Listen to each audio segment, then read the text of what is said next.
Good morning, Your Honor. And I'll just note, I do have the microphone on. If you could just speak loudly and clearly, take your time if you're going to read from something. If you don't mind just stating your name for the record and just spelling it for the record. All right, well, my name is Jared Wood, Jaredwood. Very good. I'll ask the advocate maybe just to push that up a little bit. Is this better?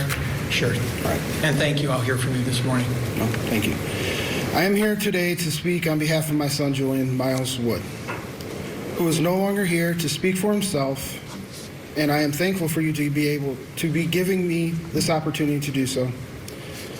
It's hard to know where to start when talking about him, so I guess I'll start with letting you know that our family is no stranger to the struggles of cognitive or behavioral differences. Our oldest child has autism. He was actually considered nonverbal, and it wasn't until he was about 7 years old when he became verbal. We tried everything we could to help as parents, but who I should say, actually got him to break free and open up and talk to the point to where we have actually a hard time getting him to stop now, was Julian himself. Julian had a special way with people to get them to grow and open up and just have fun. That was the kind of kid he was. He was funny, outgoing, fearless, and full of life, love, and laughter. The energy he brought to the world was boundless. I even called him my copper top baby because his hair wasn't as quite the same color as red as mine, but it was more of a copper color like the battery. Julian loved dinosaurs, and outside of saying hi, Mom and Dad, dinosaur was his first word, which actually shocked all of us with how big of a word it was at such a young age.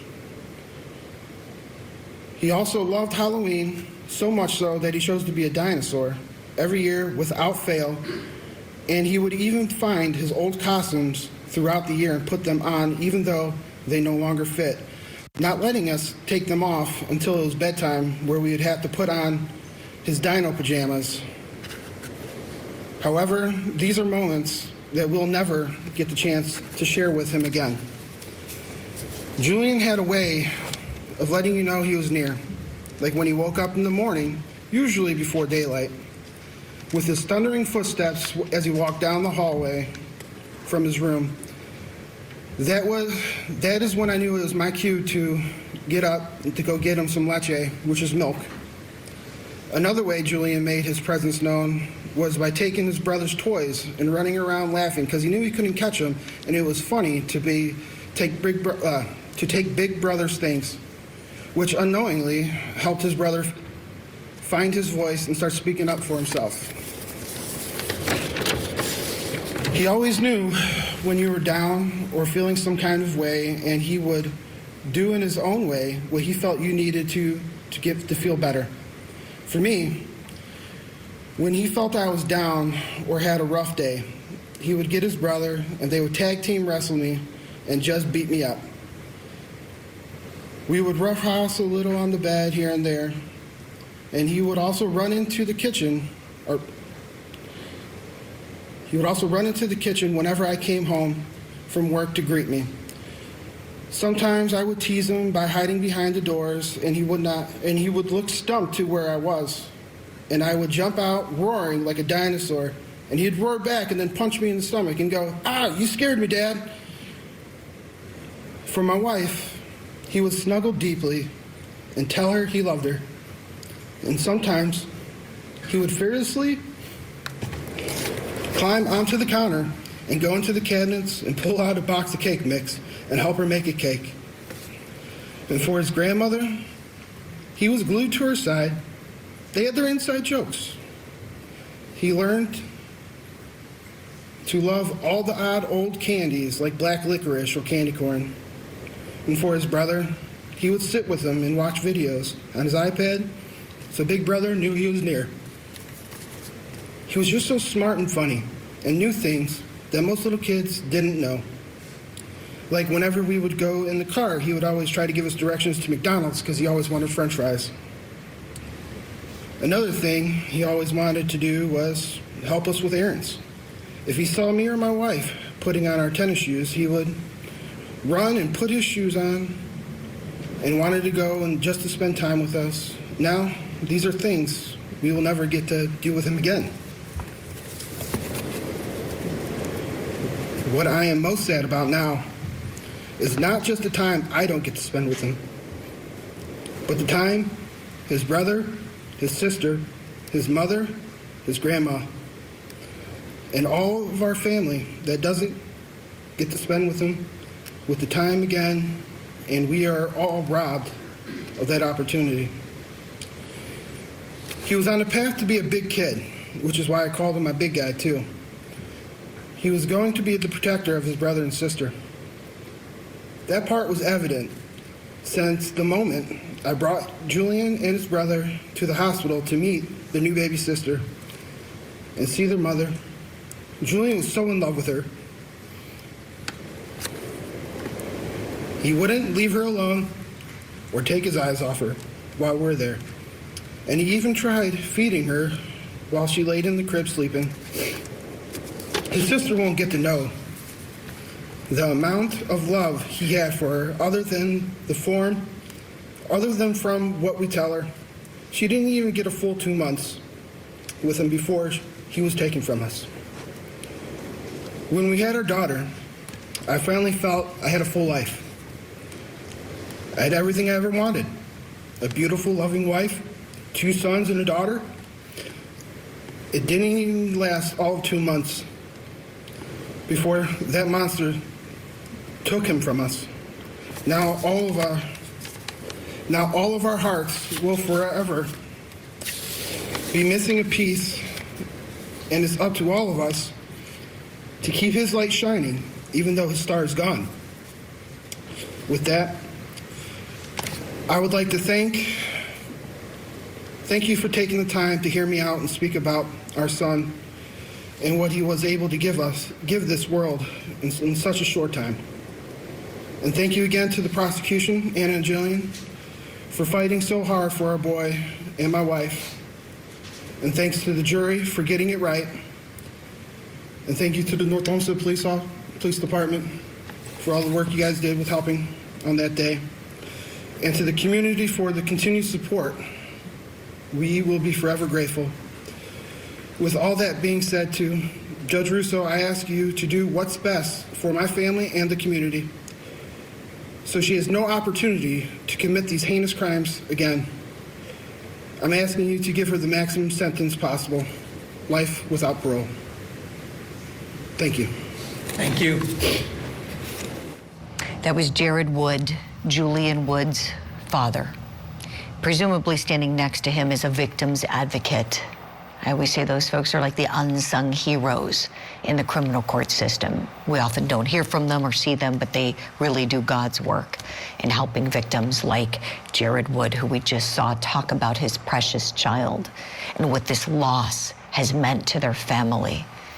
Have to say, for everybody interested in hearing more about Julian's life, it was really nice to hear some of the things that he enjoyed about his short life here on earth, like Halloween, dinosaurs, comforting the people in his family when they were sad, and doing tag team wrestling with his brother.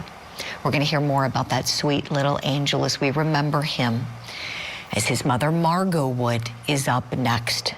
Stay with us here on Court TV Live. We'll hit a break, and we'll hear her victim impact statement in its entirety next.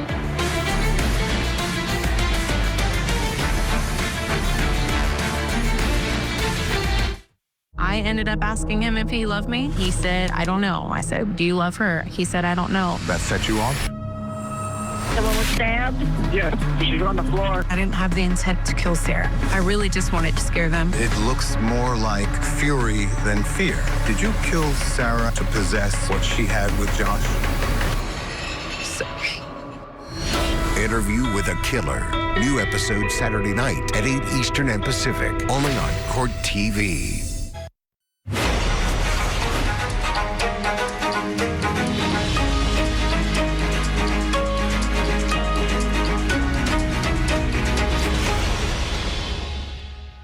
She stood up and stabbed him in the back.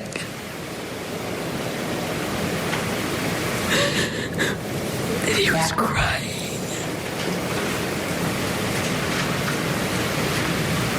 He was crying. 3-year-old Julian Wood suffered a brutal death, and he suffered that death in front of his mother, Margot Wood, who survived the stabbing event. She was a key witness during this trial, and now she's giving a victim impact statement to the court. Let's go back into the sentencing.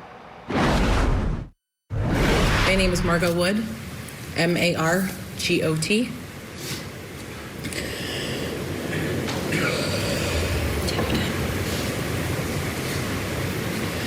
I watched my son take his first breaths when he was born.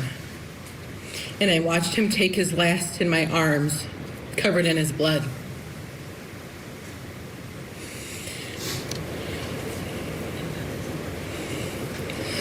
A mother should never have to bury their child.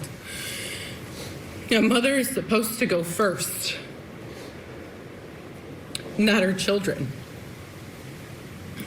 A mother shouldn't receive her child's death certificate at 3 years old, and his cause of death is by homicide.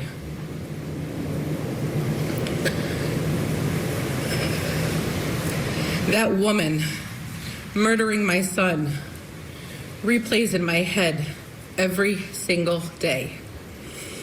It is my living nightmare. The last thing I will ever hear from my son is his scream, the sound of his pain and fear before he was gone. And I can still see the terror in his eyes, and it haunts me every day. He was my baby boy, and the day he died, a part of me died with him.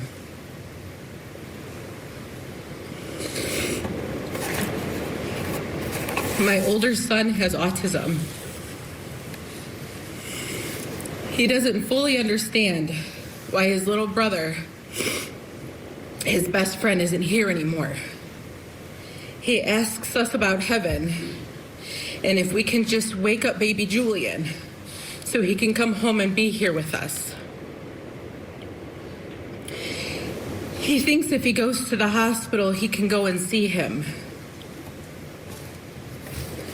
When his dad goes to run an errand or leaves for work, my son worries that he won't come home. I have to call my husband on video chat so he can make sure his dad isn't dead. The days Jared and I were here for trial, he thought we both died.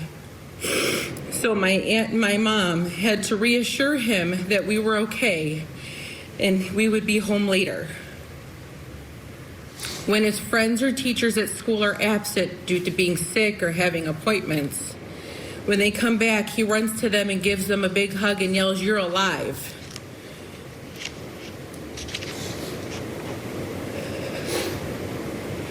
You have not only hurt me, you have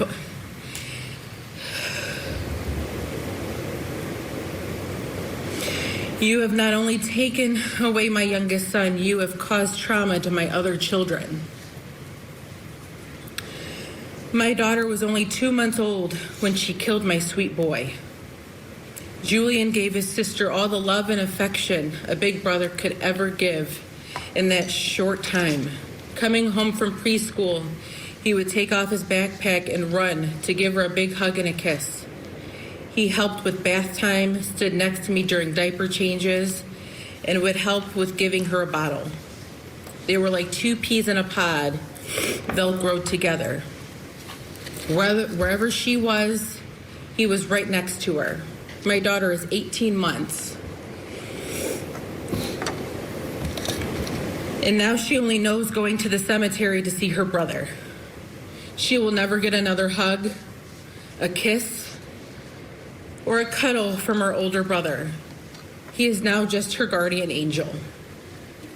She will never know how much he loved her and how happy he was to see her when she was born. Only the stories that we tell her.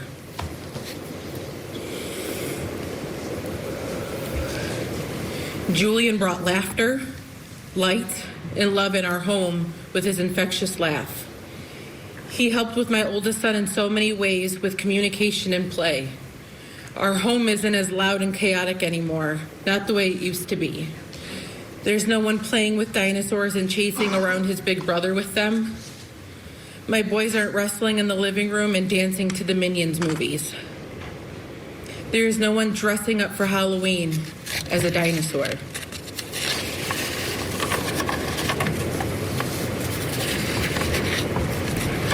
My son would have been 5 in 2 days. She took that from us. She took birthdays, holidays, milestones, graduations, seeing what kind of man he would have turned into. No grandchildren, no nieces or nephews for his siblings. When you murdered him, you took those potential lives, moments, and memories from all of us. If I want my family to be whole, we have to go to the cemetery where all of my children can be together.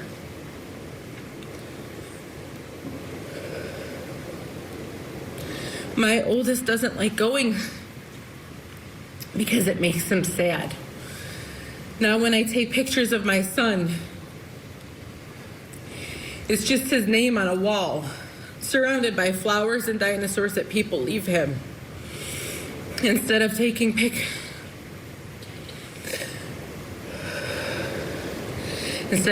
photos of him making funny photos, cute smiles, or laughing pictures. I hate you with every fiber of my being. Because of you, I live in constant fear. For months, I couldn't leave my home. If I did leave my home, I needed someone by my side, and even then I was stricken with fear. I don't take my children to the store by myself anymore because I fear something might happen. I leave my kids at home with my mom and go by myself because if anything happens, it'll just happen to me. I hate that I'm here and my son is gone.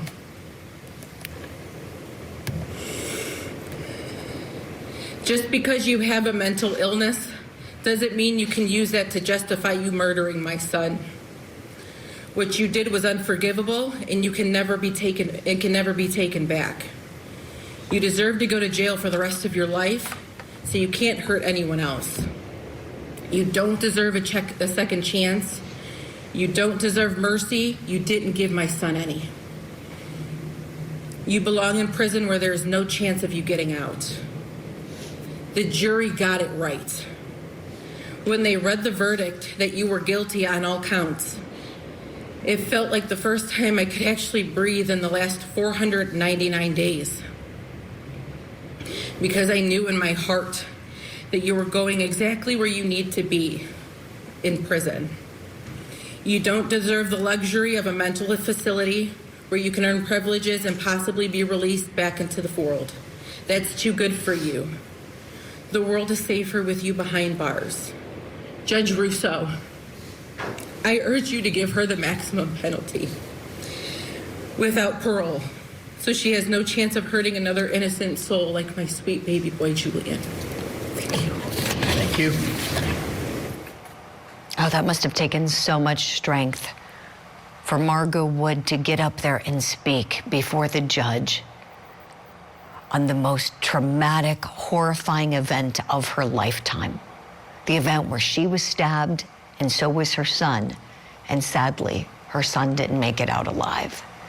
She really was bringing Julian back to life in those moments, talking about what he was like when he was alive, dancing to the Minion movies, loving spending time with his older brother. And now she's saying they're robbed of these precious moments in time, like his 5th birthday that would happen in 2 days, his graduation, the ability to have children, to be Margot's grandchildren.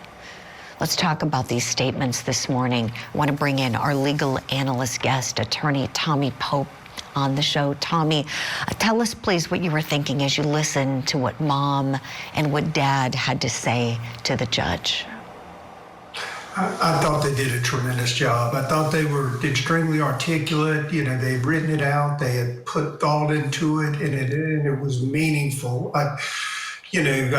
She testified because she was a fact witness, but that's not the same as the release. I mean, when she brought it to the point of, she heard the verdict and it was the first time she could breathe. I think this was kind of a continuation of that it was a chance to get things off her chest that she's wanted to say. And, it sounds so cliche, Julie, but it's part of the healing process. Sometimes, it's like when we lose a loved one and you wish you'd have spoken, to my dad the last time or something like that. This is kind of that in reverse. It's an opportunity to say the things that otherwise she may regret. She did. And I thought both parents were extremely articulate, and it sounds like we have lost an amazing young man that lived a life well beyond his 3 years at the time he was killed. And I think it's effective, and I hope the judge takes to heart what they said. We don't sentence on emotion, but I think factually this deserves the maximum sentence. I'm with you, Tommy. Max her out. That's what that judge needs to do with this woman.